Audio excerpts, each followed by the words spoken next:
सुंदर वस्त्र दिए और वस्त्र पहनाए, आसन में बिठा लिए। कृष्ण कृष्ण के साथ सुदामा दोनों बैठे हुए हैं आपस में। एक तरफ भगवान कृष्ण बैठे हुए हैं और दूसरी तरफ श्री सुदामा जी महाराज। बोले कृष्ण भगवान की जय हो।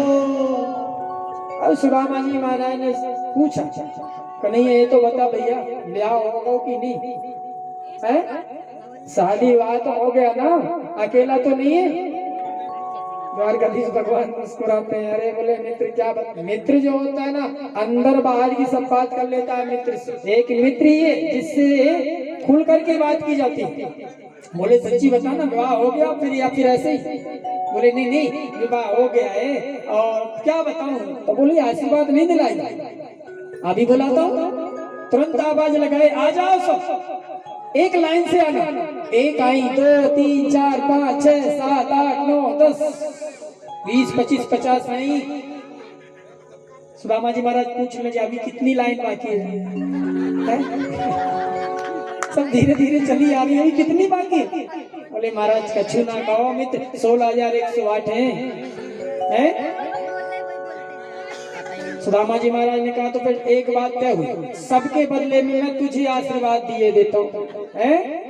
अखंड सौभाग्यवती भव का तुझे आशीर्वाद दिए देता हूँ। आज द्वारकाधीश भगवान को एक ब्राह्मण ने आशीर्वचन दिया और परमपिता परमेश्वर की माया मैया रुक्मणी ने इशारा किया, आखिर है कौन ये जिसके लिए तुम दौड़ करके भागे और जिसके स्वागत के लिए हम सब खड़े हुए हैं? मैया रुक्मणी से कहते हैं, कन्हैया ये कोई और नहीं है, ये मेरा मित्र है। इसके साथ में मैंने गेंद खेली, इसके साथ में त्यजन किया, चोरी चकारी किया, मेरे जीवन का साथी है। आज द्वारकाधीश भगवान सुदामा के साथ अपने महल में ही निवास कर रहे हैं। बोले सुदामा जी महाराज की। 4 दिन बीत गए, 4 दिन बीत गए, कोई जानकारी नहीं। एक दिन कन्हैया ने कहा, भैया एक बात तो बताओ, तो तुम आ रहे थे, भाभी ने कुछ भेजा नहीं हमें? वैसे कन्हैया बड़े चुलबुलिया थे, बड़े चुलबुलिया थे। पूछ रहे थे भाभी ने कुछ भेजा नहीं, खाली हाथ भेज दिया तुमने? अरे नहीं नहीं लाला, भेजा तो है, लेकिन एक मैली कुचली पोतली थी, कभी इस काख में दबाए कभी इस काख में।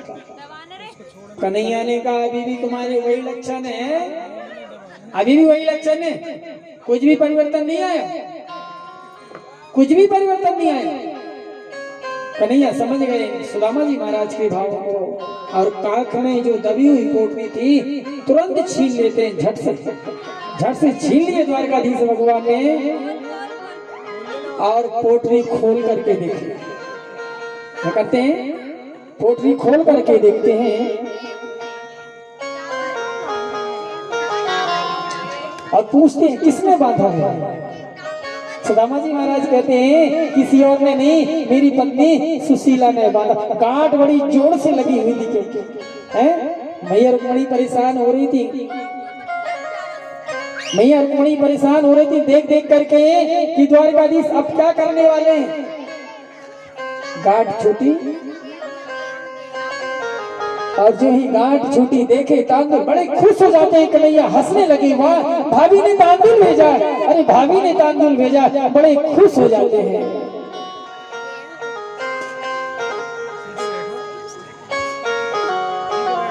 कहने लगे भाभी ने तांदुल भेजे। एक मुट्ठी उठाई खाने के लिए, एक मुट्ठी उठा करके तांदुलों को ग्रहण कर लिया भगवान कन्हैया ने। एक मुट्ठी, दूसरी मुट्ठी उठाई और दूसरी मुट्ठी भी भगवान कृष्ण ने ग्रहण कर लिया, खा लिया। एक मुट्ठी खाते ही एक लोक ब्राह्मण को मिला और दूसरी मुट्ठी खाते ही दूसरा लोक मिल गया। लेकिन संयोग देखें, जो तीसरी मुट्ठी खाने के लिए होते मैया रुक्मणी ने हाथ पकड़ लिया झट से। क्यों पकड़ लिया? ठहर जाओ प्रभु, क्या कर रहे? सब कुछ अगर इस ब्राह्मण को दे दोगे तो बचेगा क्या हमारे पास में? भगवान कन्हैया ने कहा रुक्मणी ऐसा दाता को नहीं रोकना चाहिए। आज तो मैं सब कुछ लुटाना चाहता था ब्राह्मण में, सब कुछ देना चाहता था ब्राह्मण को, आपने रोक लिया। श्री सुदामा जी महाराज को भोजन कराया गया। रात्रि में विश्वकर्मा जी महाराज को बुलाते हैं, आदेश करते हैं श्री द्वारकाधीश भगवान, कहने लगे जाओ वृंदापुरी में जाओ और जैसी द्वारकापुरी है वैसे ही सुदामापुरी का निर्माण करो, वृंदापुरी से सुदामापुरी बनाओ। विश्वकर्मा जी महाराज जाते हैं और जब विश्वकर्मा जी महाराज गए तो मैया सुशीला से भेंट की।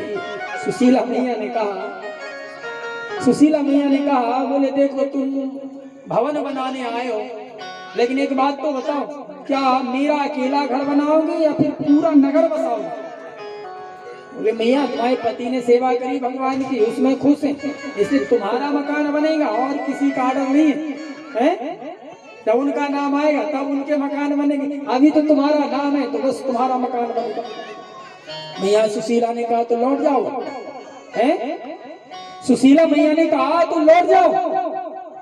अरे नहीं बनवाना है मुझे मकान, अगर भवन बनाना ही है तो पूरे नगर का निर्माण करो और नहीं तो वापस जाओ। विश्वकर्मा जी महाराज वापस लौट गए द्वारकाधीश भगवान के पास। प्रभु मना कर दिया मैया सुशीला ने, क्या कहते हैं? बोले सुशीला मैया का कहना ये है कि जिस घर से हमने अन्न ग्रहण किया, जिस घर से हमने जल ग्रहण किया, बचपन जिस गांव से गुजारा, नहीं उस गांव को हम अनाथ नहीं कर सकते हैं, उस गांव को हम अनाथ नहीं कर सकते हैं, उस गांव का हम पर ऋण है, इसलिए पहले गांव और फिर हमारा घर। इन सभी में परिवर्तन लाना चाहते हो, अगर इन सबको बनाना चाहते हो तो बनाओ और नहीं तो लौट करके चले जाओ। कन्हैया कहने लगे द्वारकाधीश भगवान विश्वकर्मा जी से, कोई बात नहीं, तुम जाओ और जाकर के पूरे नगर को नया निर्माण के रूप में परिवर्तित कर दो। विश्वकर्मा जी महाराज रातों रात वृंदापुरी को सुदामापुरी बनाए। सुबह होते ही सुदामा जी महाराज कहने लगे कन्हैया से, भैया बहुत दिन बीत गए हैं, अब हमें जाना पड़ेगा। सुशीला इंतजार करती होगी, अब हमें जाना पड़ेगा। कहने लगे नहीं जाना तो पड़ेगा। कन्हैया ने कहा ठीक है भैया जाते हो तो चले जाओ, लेकिन जो राजसी वस्त्र जो पहने हो ना जे हमें दे दो। आगे तुम गरीब ब्राह्मण और राजसी वस्त्र पहने करके जाओगे, चोर लुटेरों ने पकड़ लिया तो बड़ी समस्या खड़ी हो जाएगी। जब ही राजसी वस्त्र लिए सुदामा जी महाराज कहने लगे देख लो बड़े आदमियों की चाल कपड़ा दे दी, कपड़ा दे करके उतरवा भी लिए। अरे सुशीला मुझे मालूम था ये कृष्ण है, बचपन बिताया मैंने इसके साथ में, कपड़ा दिया एक जोड़ी वो भी मांग लिया, चलो कोई बात नहीं। कपड़ा उतारे और एक गरीबी वाले कपड़ा पहने और पहन करके चले जाए। एक वक्त था, एक महीना के लिए उसे राजा बनाया गया। एक भक्त था, एक महीने के लिए उसे राजा बनाया गया। प्रतिदिन वह भक्त एक कोठरी में जाता था, राजा था लेकिन एक कोठरी में जाता था। सैनिकों ने देखा ये कोठरी में क्यों जाता है। एक दिन जो पहले का जो राजा है और मंत्री लोगों ने कोठरी को के दरवाजा तोड़ करके देखा तो उसमें क्या मिला, मैले कुचले कपड़े मिले। पूछा गया महाराज, एक महीने के लिए राजा बना था, उससे पूछा गया कि ये वस्त्र किसके हैं? उस राजा ने कहा मेरे वस्त्र हैं। बोले आपके वस्त्र? बोले हाँ महाराज। बोले परंतु आप यहाँ देखने के लिए क्यों जाते थे? उस राजा ने, उस गरीब राजा ने क्या कहा मालूम है, मैं इसलिए इन वस्त्रों को देखने के लिए जाता था कि कहीं मैं राजा बन गया हूँ तो जो पहले में गरीब था लेकिन आज राजा बन गया हूँ, कहीं ऐसा ना हो जाए कि राजा बनने के बाद मैं अपनी औकात भूल जाऊं। कहीं धन का गुरूर ना आ जाए मेरे अंदर, कहीं धन का अहंकार ना आ जाए मेरे अंदर। इसलिए मैं अपने गरीब वाले कपड़े देखने के लिए जाता हूँ। जब मैं अपनी गरीबी के वस्त्रों को देखता हूँ तो मुझे याद आ जाते हैं मेरी गरीबी के दिन, और जब मेरे गरीबी के दिन मुझे याद आते हैं तो मैं किसी के साथ में अन्याय नहीं करता। आज भगवान ने भी गरीबी वाले वस्त्र श्री सुदामा जी महाराज को दिए, और श्री सुदामा जी गरीबी वाले वस्त्र श्री सुदामा जी महाराज को भेंट की, अमीरी वाले लिए, और श्री सुदामा जी महाराज चल पड़े।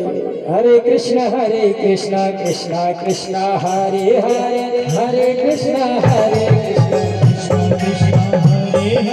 श्री सुदामा जी महाराज अपनी नगरिया में प्रवेश करते हैं। हरे कृष्णा कृष्णा कृष्णा